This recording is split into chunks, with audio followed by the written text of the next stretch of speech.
إذن هذه إحدى سيارات أمن الطرق، وهي مزودة بكاميرا لرصد المخالفين. تستطيع هذه الكاميرا أن ترصد السيارات حتى لو كانت سرعتهم 224 كيلومتر في الساعة، وتحللها بشكل سريع دون الحاجة إلى فلاش.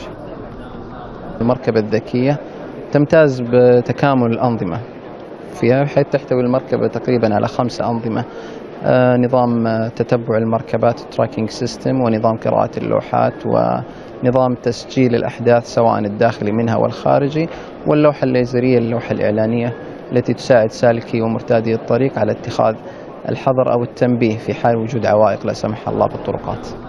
الكاميرا الأمامية زي ما تلاحظون طبعا تعمل الإشعة تحت الحمراء، باستطاعتنا إظهار حتى صورة قائد المركبة إذا لزم الأمر.